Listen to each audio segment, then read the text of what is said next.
السلام عليكم ورحمة الله وبركاته.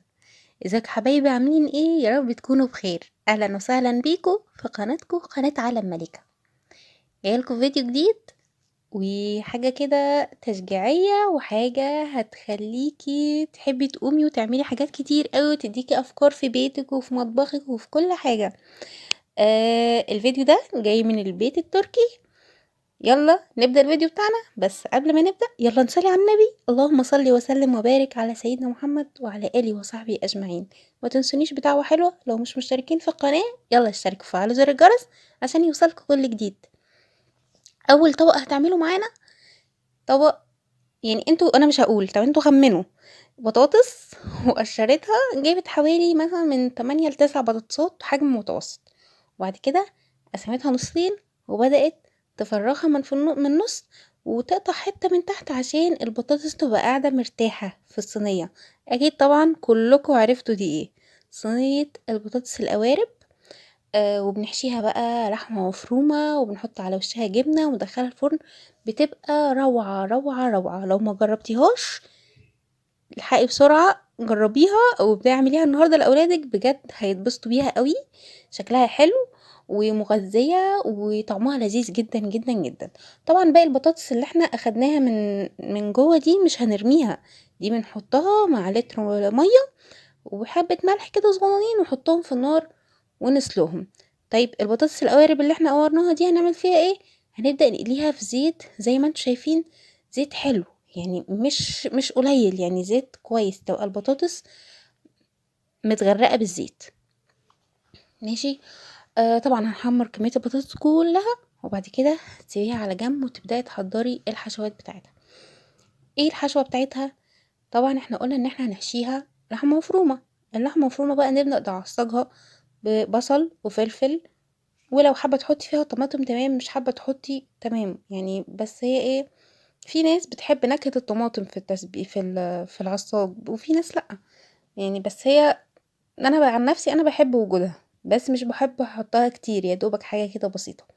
طبعا جابت فلفل حراق، ومن غير الفلفل الحراق ما نعرفش ناكل اساسا. يعني بيدي طعم وحلاوة للأكل رهيبة، بيخلي الحاجة حرشة. يعني أنا مش عارفة الناس أصلا اللي ما بيحبوش الفلفل الحراق دول يعني عايشين ازاي ولا بياكلوا ازاي معرفش يعني. أنا زوجي واحد منهم. وده للأسف بيخليني أنا مش عارفة أعمل أي حاجة حراقة خالص، يعني بخلي دايما الفلفل والحاجات دي على جنب، ولما بحط حتة صغيرة يعني الأكل بيطلع حراق ومش بيعرف ياكل كويس. هنا الطبق التاني هتبدأ معانا الطبق التاني. هي بصوا بتحضر كذا طبق مع بعض، يعني انتي عودي نفسك حتى وانتي بتطبخي ما بتعمليش حاجة واحدة، بتعملي كذا حاجة. ماشي. ده كان طبق هي كانت قطعت البصل والفلفل الحاجات دي للفراخ مش للحمة، انا اسفة اتلخبطت.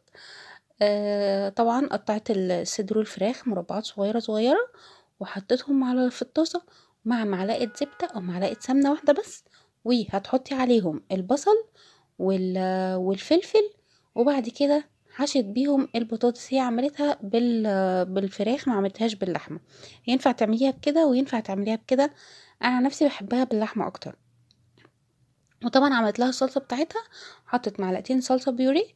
انتي بتجيبيها اللي هو معجون طماطم او طماطم بيوري، بتبقى علب محفوظة. او لو انتي عندك صلصة وحافظاها او طماطم ومسبكاها تمام، هتبقى تمام قوي قوي قوي. وهتشربهم، وبعد كده هتبدأ تبشر لهم الجبنة عشان ترش على الوش، وبعد كده هتدخلها في الفرن. تاخد حوالي 10 دقايق ربع ساعة وتخرجها، هتبقى جاهزة جدا وهتبقى جميلة جدا جدا جدا، شكل وطعم وكل حاجة. يعني بصوا مفيش أروع من كده. البطاطس اللي سلقناها طبعا بعد ما اتسلقت اتصفت من المية وجبناها وجابتها في بولة، وبدأت تهرسها كويس وحطت معاها ذرة ملح. يعني حاولي وانتي بتهرسي البطاطس ما تخليش فيها قطع يعني صحيحة على بعض، يعني حاولي بقدر الامكان انك تهرسيها على الاخر. وحطت بقى عليها التوابل، فلفل اسود وبابريكا وشوية كزبرة، كزبرة خضراء وكزبرة ناشفة برضو، بس ما تكتريش الكزبرة الناشفة لان هي ايه، بت يعني بيبقى في الطعم بتبقى مخربشة شوية. هتكورهم كلهم وايه، هتسيب في النص، هتبدأ يعني في النص ان هي تعملي بايدك على اساس ان انتي تسيبي فراغات في النص. دي ايه بقى بصراحة انا مش عارفة، فيا ريت اللي تعرف دي ايه يا ريت تقولي في التعليقات. واكيد اللي فوق دي صلصة، بس البيضة اللي حطيتها في المكبس وحطيتها على كرات البطاطس دي انا مش عارفة ايه، بس هي اكيد مش حاجة حلوة يعني، اكيد دي حاجة حادقة. هنا هتبدأ تعمل الحلو. عملت طبقة مهلبية، بس مهلبية بالشوكولاتة. و هنا يعني بص، هما المهلبية في ناس كتير قوي بتعملها بالدقيق، بتبقى احلى يعني، بتبقى عاملة زي البودنج كده. ماشي. وطبعا في الاخر بتحط لها فانيليا وزبدة عشان تديها لون وشكل. الحلة اللي كانت بتحط فيها او الصينية القالب ده، حطت فرشته الاول جوز هند، وبعد كده حطت عليهم طبقة البودنج دي عشان لما هتيجي تشيلها هتبقى من تحت الجوز الهند ظاهر فيها، فهتبقى يعني شكلها حلو قوي. بعد كده جابت كريمة عادية، بس هي جابت اللي هي كريمة الخفق السايلة، وضربتها كويس. وعملت الطبقة التانية او يعتبر التالتة بعد الجوز الهند والبودنج، حطت الكريمة. بعد كده ضربت فواكه، اي فاكهة انت عايزاها بقى، يعني اي فاكهة هتبقى مفيدة جدا لاطفالك. هي ضربت تقريبا خوخ وفراولة. وزي ما انتم شايفين هي طبعا كانت مجمدة، فلما ضربتهم في الخلاط فاتقطعوا قطع قطع زي ما انتم شايفين كده. هي ما ضربتهمش قصدي في الخلاط، في الكبة. بعد كده نزلت عليهم بالمية عشان ينزلوا كل العصارة بتاعتهم، وتبقى عاملة زي السموذي كده. وبدأت تجهز العصير وصفتهم خالص، وده بقى العصير بتاعها. يعني بيبقى بصوا حاجة كده ساقعة وجميلة.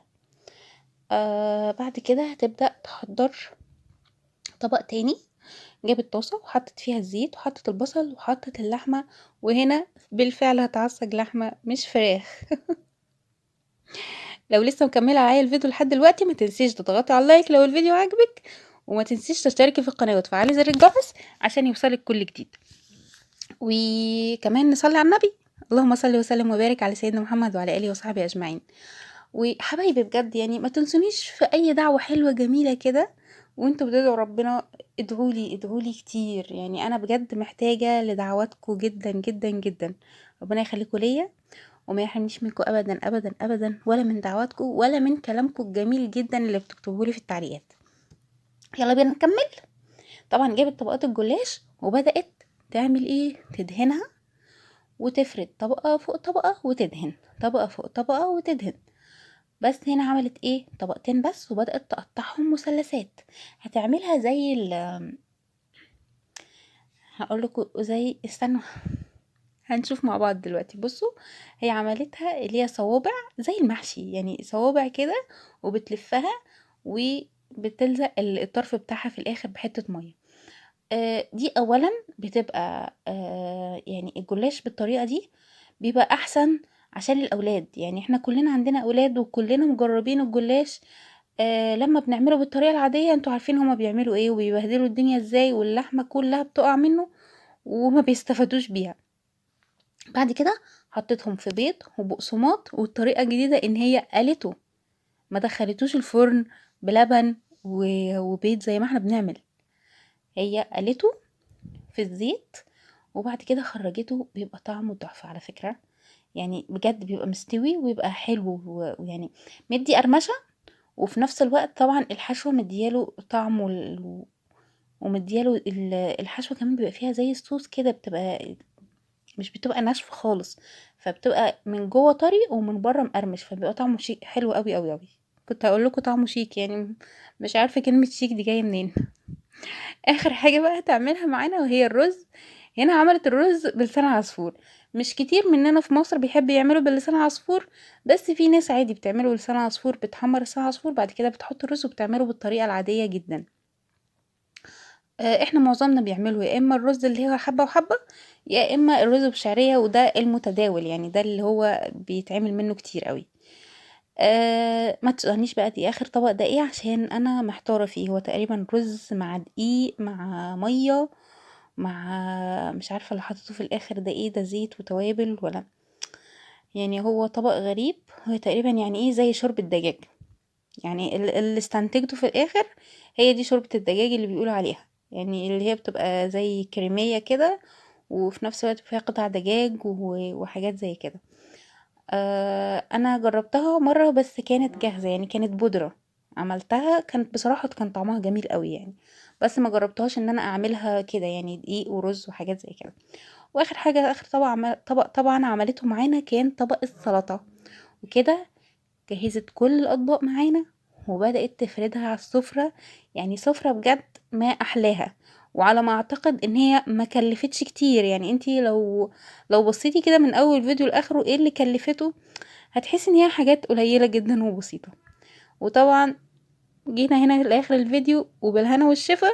ما تنسوش تشتركوا في القناة وتفعلوا زر الجرس. وننهي الفيديو بتاعنا بالصلاة على النبي. اللهم صل وسلم وبارك على سيدنا محمد وعلى آله وصحبه أجمعين. دمتم في صحة وسلامة وعافية، وربنا يرزقكم كل حاجة تتمنوها. باي باي.